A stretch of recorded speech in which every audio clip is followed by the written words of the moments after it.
The house stood as a monument to history, its walls echoing with the whispers of decisions long made and lives that had come and gone. Grand in its architecture, adorned with timeless elegance, it was the kind of place that seemed untouchable by the chaos of the world outside.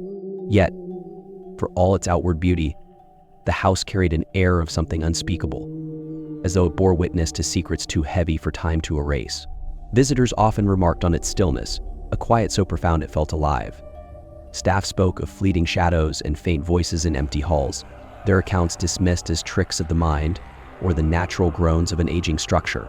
Still, the stories persisted, passed down through generations like a tale too unsettling to forget. The house, with its heavy drapes and polished wood, seemed to breathe with an energy that defied logic. Guests would occasionally pause mid-step, struck by the feeling of unseen eyes following their movements. Some swore they heard the soft creak of floorboards behind them, only to turn and find nothing but empty space. Others claimed to have caught glimpses of movement in the corners of their vision, figures that vanished the moment they tried to focus on them. For years, these accounts remained the stuff of local lore, whispered among those who had spent time within the house. Some dismissed them as fanciful tales, the overactive imaginations of those who sought to add intrigue to a historic site. But for those who had experienced the inexplicable firsthand, the truth was undeniable. The house was not merely a relic of the past. It was something far more enigmatic, a place where the boundaries between the living and the departed blurred, leaving behind questions no one could fully answer.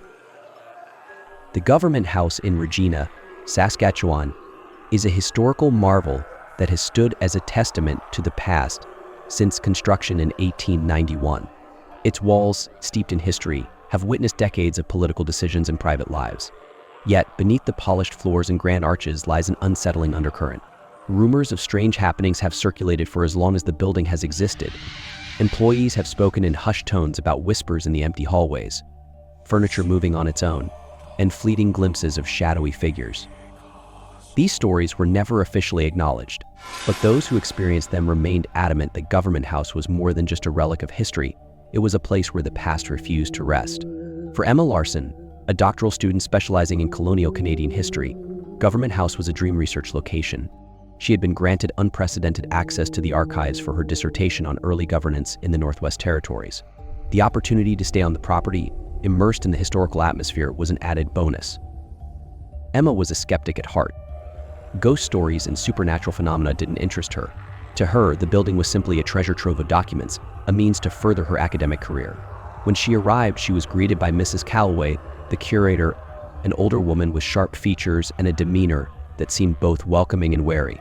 Mrs. Calloway gave Emma a brief tour of the premises before leading her to the archives. As they passed through the grand halls, Mrs. Calloway mentioned the rules of the house: no entering the east wing, no wandering the grounds after dark, and no lighting candles inside the building.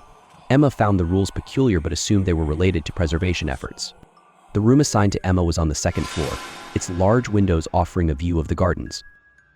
It was elegantly furnished with antique pieces, including a 4-poster bed and a gilded mirror that hung above a marble fireplace. The air carried a faint mustiness, as though the room had been long unused despite its pristine appearance. Emma spent her first day in the archives, combing through journals, letters, and official records. By the time she returned to her room, it was late. The house was silent, the kind of silence that felt almost oppressive. As she prepared for bed, she noticed something unusual in the mirror, a faint handprint on the glass. She reached out to touch it, but the surface was cool and smooth, showing no sign of disturbance. Shaking off the unease, she climbed into bed and turned off the light. At 3 a.m., she awoke to a sound. It was faint at first, a soft creaking that grew louder. Her eyes adjusted to the darkness, and she saw the rocking chair in the corner of the room moving on its own. The motion was slow, deliberate, and rhythmic. Emma's heart raced as she stared, unable to look away. When she finally mustered the courage to turn on the light, the chair was still. Telling herself it was just her imagination, she tried to go back to sleep, though her rest was fitful. The following day, Emma resumed her research. Among the papers, she found a series of personal journals belonging to Thomas Dewdney, the first lieutenant governor to reside in Government House. His entries were largely mundane, detailing daily appointments and political matters. However, as she delved deeper, the tone of his writing shifted. Dewdney described sleepless nights, unexplained noises, and a growing sense of unease.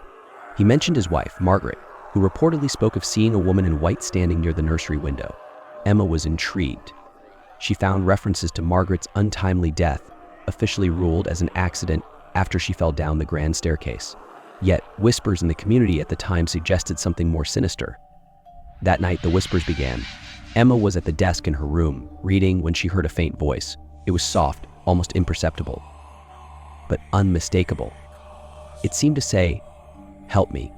Her blood ran cold. She turned quickly, scanning the room, but nothing was there. As she sat frozen, the whisper came again, clearer this time and accompanied by a sensation of being watched.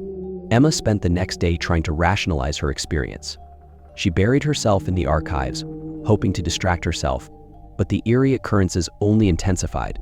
That evening, she decided to investigate the East Wing, despite Miss Calloway's warnings. The corridor was colder than the rest of the house, and the air felt heavier. Dust coated the floor, but faint footprints could be seen, as if someone or something had been there recently.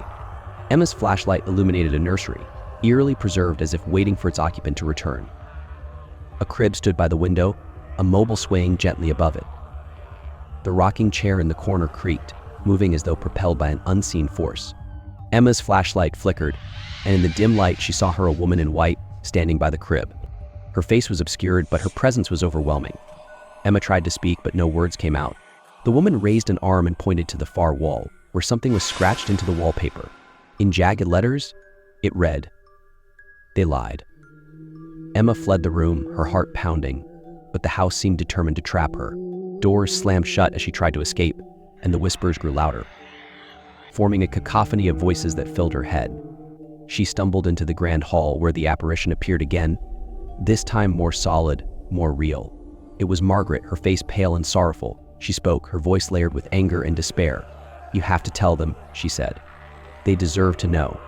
In an instant, Emma was overwhelmed with visions. She saw Margaret confronting her husband about his corruption, threatening to expose his misdeeds. She saw Dewdney's rage, and the moment he pushed Margaret down the stairs.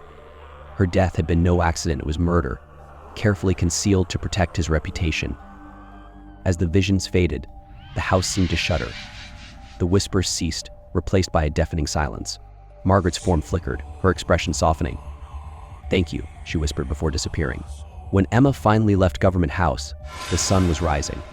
She carried with her the journals and her notes, determined to share Margaret's story. In the weeks that followed, she published her findings, exposing the darker side of Government House's history. The revelations attracted attention from historians and paranormal enthusiasts alike. Yet, Emma's ordeal was far from over. Night after night, she dreamed of Margaret in the rocking chair, of the whispers and the cold that seemed to seep into her bones. Visitors to Government House began reporting more frequent activity, footsteps in empty halls, disembodied voices, and the faint sound of a rocking chair in the nursery. Some believed Margaret's spirit was finally at rest now that the truth had been revealed. Others insisted she remained, a silent guardian ensuring that her story would never be forgotten. For Emma, the experience was life-changing, though she could never fully escape the house's hold on her. Would Government House remain a place of history, mystery, and lingering echoes of a past that refused to fade? The house remains a puzzle, its secrets woven into the very fabric of its existence. Though time marches on, the echoes of its past refuse to be silenced. Whispers in the dark, fleeting shadows, and inexplicable chills remind us that some mysteries defy logic. Whether you believe in the supernatural or view these tales as mere legends, one thing is certain: the house leaves a mark on all who dare to enter. Its walls hold stories that may never fully be understood, a testament to the weight of history and the possibility that some souls linger, tethered to the places that shape their lives and their deaths. The question remains, is the house reaching out for justice, acknowledgement, or simply to ensure its tales are never forgotten? If you enjoy diving into stories like this, don't forget to like, share, and subscribe to our channel. Your support keeps these chilling tales alive, and you won't want to miss the next journey into the unknown. Hit that bell icon and join us for more spine-tingling explorations.